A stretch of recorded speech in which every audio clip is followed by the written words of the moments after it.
Muchísimas gracias, compañeros. Qué gusto que sigan con nosotros a través de esta transmisión de Fundación Telmex Telcel. Y les tenemos una gran sorpresa en este momento. Como ustedes han visto, tenemos invitados especiales a lo largo de esta jornada de México siglo XXI. Y hoy tenemos la gran oportunidad de platicar con la doctora Jo Bodawin, experta en inteligencia artificial, escritora y quien nos ha compartido cosas maravillosas durante su presentación en el escenario de México siglo XXI. Welcome, Dr. Joy. Thank you so much for having me. It's a real pleasure to talk to you. Thank you.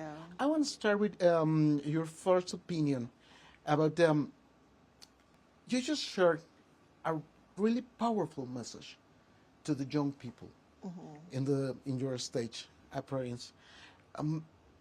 What do you hope they carry in their hearts from this experience? I really hope that as they're thinking about the future and as they're thinking about technology, it's so easy to focus on the technical component and forget our humanity. So I hope what they take away is that the heart of computing, the heart of artificial intelligence has to be our humanity. So asking, are these technologies that we're creating actually serving the communities we care about?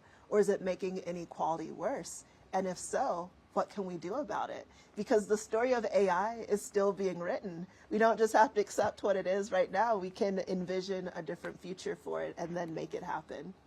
But you say something really important. Don't forget humanity, the humanity. Do you believe this is something to many people are forget to adopt technology? I think sometimes when people get so excited about the newness of a technology, we forget to ask who's benefiting, but also who's being harmed.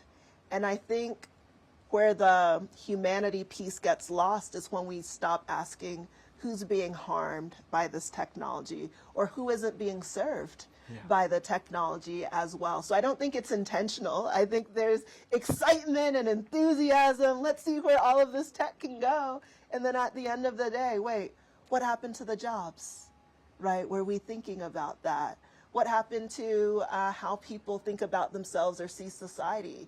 Now we have technologies that don't reflect our cultures. So if we're not intentional about making sure that these new technologies are inclusive, that they're representative, then we end up erasing ourselves. But it doesn't have to be that way. Again, we still get to write the story. Yeah, that's very important. Return to the enthusiasm that you're talking about that. How do you feel the young people here in Mexico siglo XXI? What surprises you the most about standing in front those young people? So this morning in my hotel room, I thought I woke up early. It was 4:30 a.m. and there were young people all queued up. The event doesn't start until 9. And just seeing thousands of people outside my window, ready and eager to better themselves and to come together in community, that was amazing to see. I might have gone back to sleep so I could get a few more hours of rest, but I was like, okay, they're really excited to be here so early in long, long queues. I saw thousands of people outside my window. Wow. That's amazing, right? Yes. 10,000 young people, exciting to learn. Early on a Friday morning. Yeah, on Friday morning, especially on Friday morning. Right. But they're ready to try to learn. Yes. And how do you feel that about the young people when they have this intention to learn all day something more special? I think it's inspiring to see that fire, that desire, the enthusiasm. And I think it's also important. It took me a while to learn this, the importance of rest. And so when my family, we moved to the United States, we were coming in as immigrants. And we were there because of educational opportunities. So I'd study hard, work hard, and I want to make my parents proud. And, went all the way to a PhD at MIT and things of that nature.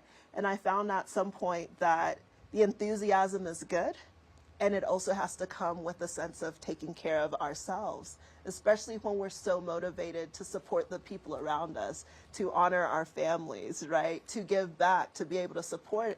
And if you don't take time to take care of you, you might not necessarily have enough energy and strength to be as useful as you want to be. And so I think the enthusiasm is great. The hard work is always necessary. You don't reach your goals without it. And at the same time, it's okay sometimes to take a pause and to rest so that you can come back even stronger. Yeah. It's important back to the values or personal values or family values. Do you believe this is important for your formation as a human being?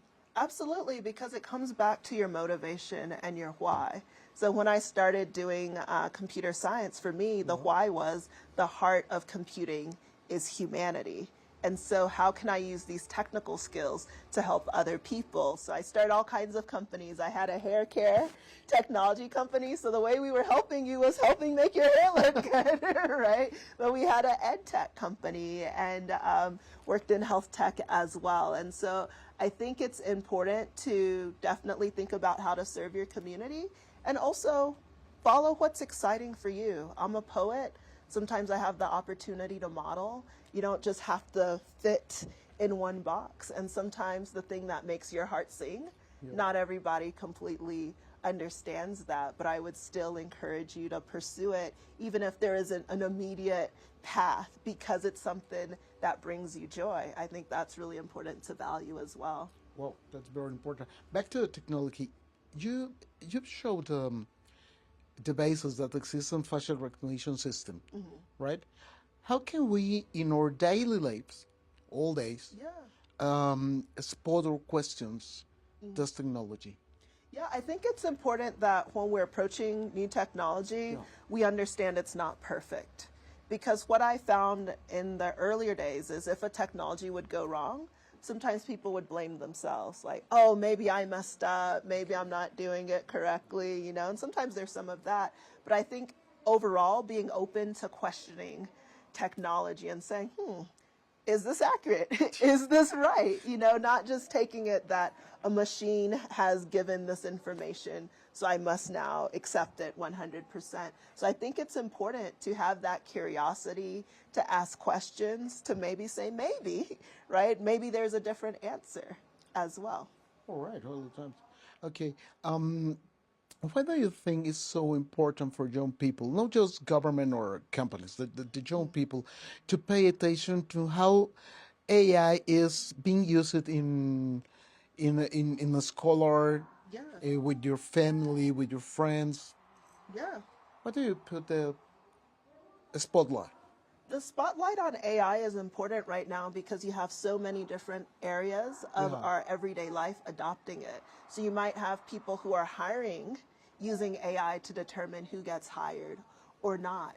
You have AI being used in school admissions, right, to see who has access to educational opportunities. You even have AI on dating apps, figuring out who you get connected with in your love life and all of these things. And so because AI is shaping our lives, it's important that we understand what it is and also how we can use it for the things we want, not just have to accept what other people are creating.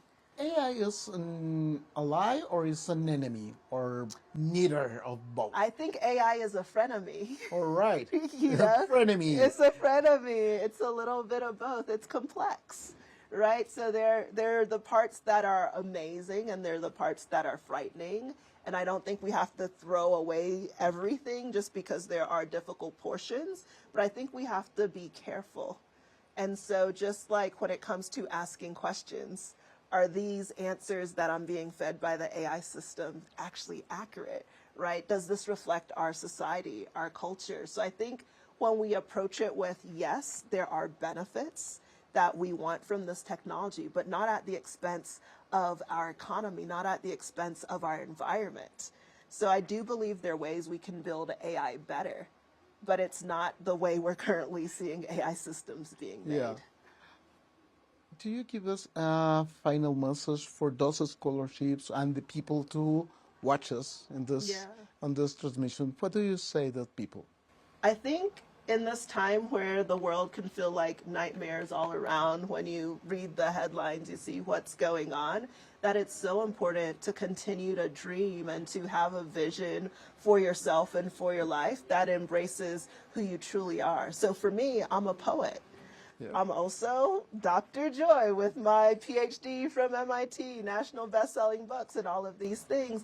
And that wouldn't have been possible if I buried the artist within me, if I said, oh, that part's not important. And so I think it's important to continue to hold on to your dreams, even if you might feel discouraged about it, because I am an example of going up against all of the odds. There aren't that many people who look like me, dress like me, who are in the AI world and have a platform of being a leading world expert. And that is because I believed in myself and I had a community of support that said, keep dreaming, we're here to support you. So that's what I would say to the students, keep dreaming.